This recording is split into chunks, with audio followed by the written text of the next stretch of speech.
Olá, tudo bem? Espero que todos estejam bem. Vamos dar continuidade ao nosso projeto de Bíblia em áudio aqui para a gente estar edificando a fé e nosso espírito? Vamos lá? Para quem não me conhece, eu sou a missionária Roberta Lima, levantada e escolhida por Deus para estar aqui, auxiliando você no seu processo de desenvolvimento com o Senhor através da leitura da palavra. Tá bom? Abra sua Bíblia no Evangelho de João, capítulo 12, versículo 1, que fala assim: Seus dias antes da Páscoa, Jesus foi ao povoado de Betânia, onde morava Lázaro, a quem ele tinha ressuscitado. Prepararam ali um jantar para Jesus. Marta ajudava a servir, e Lázaro era um dos que estavam à mesa com ele. Então Maria pegou um frasco cheio de perfume muito caro, feito de nardo puro. Ela derramou o perfume sobre os pés de Jesus e os enxugou com seus cabelos, e toda a casa ficou perfumada. Mas Judas Iscariote, discípulo que ia trair Jesus, disse: Este perfume vale mais do que 300 moedas de prata. Por que não foi vendido e o dinheiro dado aos pobres? Judas disse isso não porque tivesse pena dos pobres, mas porque era ladrão. Ele tomava conta das bolsas de dinheiro e costumava tirar dos que punham nela. Então Jesus respondeu: Deixe Maria em paz, que ela guarde isso para o dia do meu sepultamento. Os pobres estarão sempre com vocês, mas eu não estarei sempre com vocês. Muitas pessoas ficaram sabendo que Jesus estava em Betânia.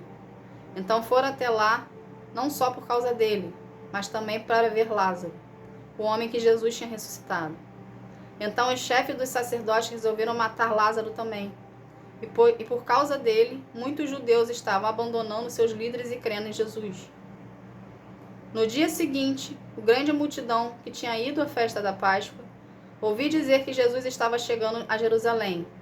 Então eles pegaram ramos de palmeira e saíram para se encontrar com ele, gritando: Hosana a Deus!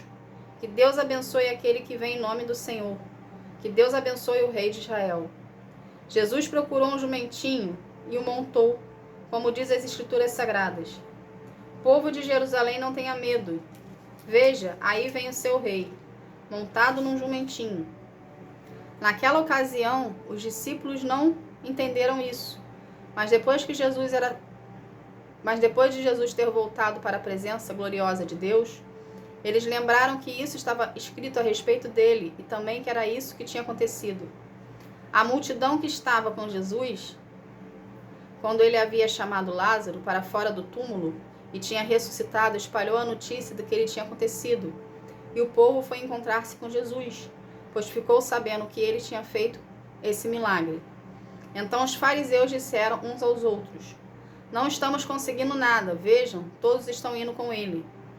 Entre o povo que tinha ido a Jerusalém para tomar a parte da festa, estavam alguns não-judeus. Eles foram falar com Filipe, que era da cidade de Betsaida, na Galileia, e pediram: Senhor, queremos ver Jesus. Filipe foi dizer isso a André, e os dois foram falar com Jesus. Então ele respondeu: Chegou a hora de ser revelada a natureza divina do Filho do Homem. Eu afirmo a vocês que isto é verdade. Se um grão de trigo não for jogado na terra e não morrer, ele continuará a ser apenas um grão. Mas se morrer, dará muito fruto, muito trigo. Quem ama a sua vida não terá a vida verdadeira, mas quem não se apega à sua vida neste mundo, ganhará para sempre a vida verdadeira. Quem quiser me servir, siga-me, e onde eu estiver, ali também estará o meu servo, e o meu Pai honrará a todos os que me servem. Jesus continuou: Agora estou sentindo uma grande aflição. O que é que vou dizer? Será que eu vou dizer: Pai, livra-me desta hora de sofrimento? Não, pois foi para esta hora que eu vim. Pai, revela a tua presença gloriosa. Então do céu veio uma voz que dizia: Eu já a revelei e a revelarei de novo. A multidão que estava ali ouviu a voz e dizia que era um trovão. Outros afirmavam que um anjo tinha falado com Jesus, mas ele disse: Não foi por minha causa que veio esta voz, mas por causa de vocês. Chegou a hora que este mundo ser julgado, e aquele que que manda nele será expulso.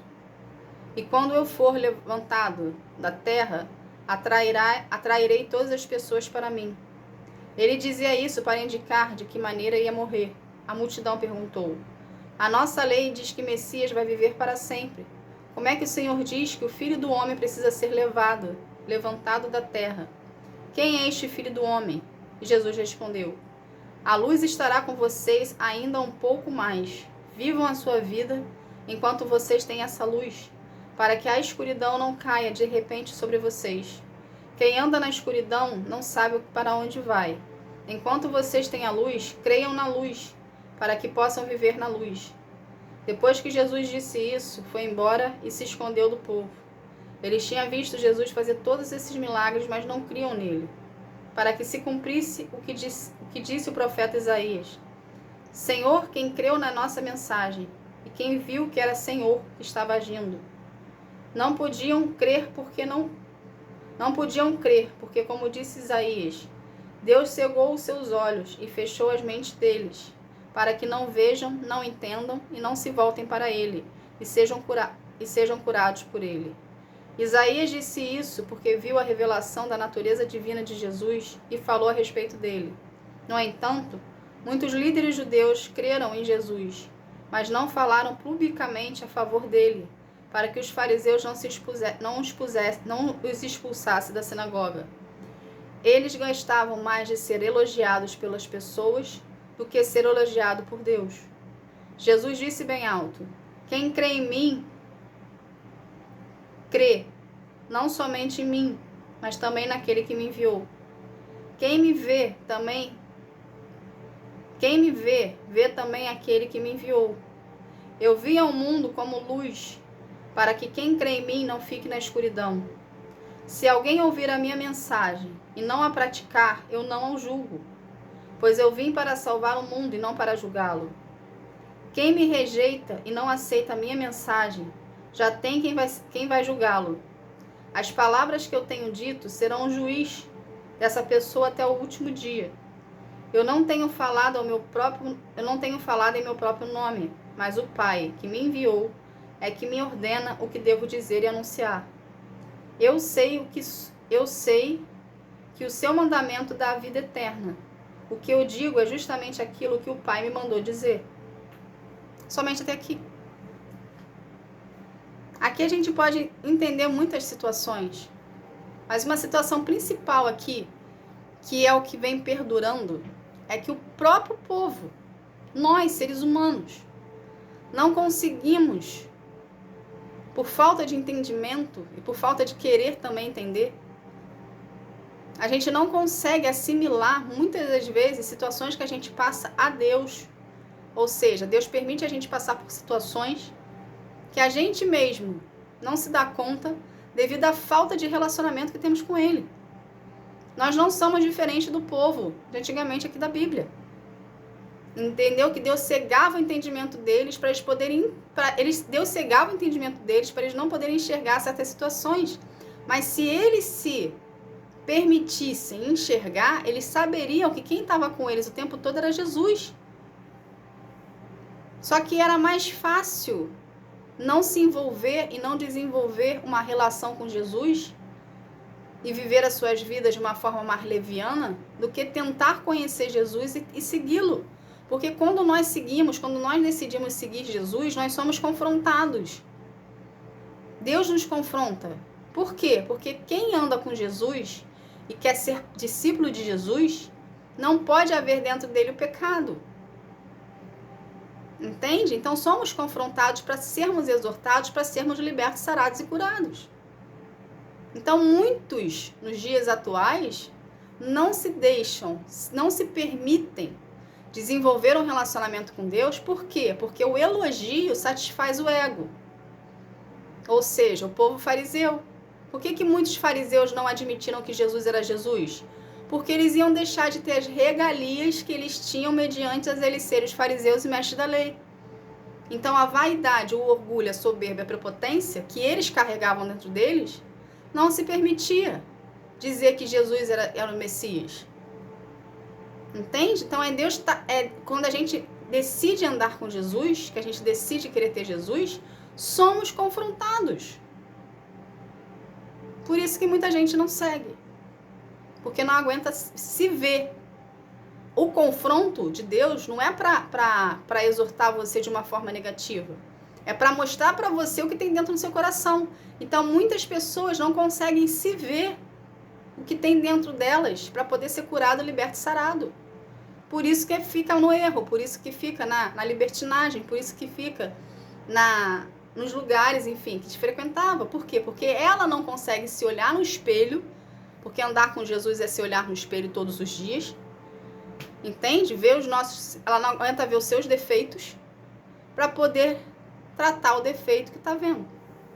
Entende? Então, seja você a pessoa que vai aceitar a exortação, seja você a pessoa que vai aceitar e desenvolver um relacionamento com Deus, seja você a pessoa que vai se permitir ser tratado, moldado e lapidado pelo Senhor para poder viver os propósitos de Deus para sua vida.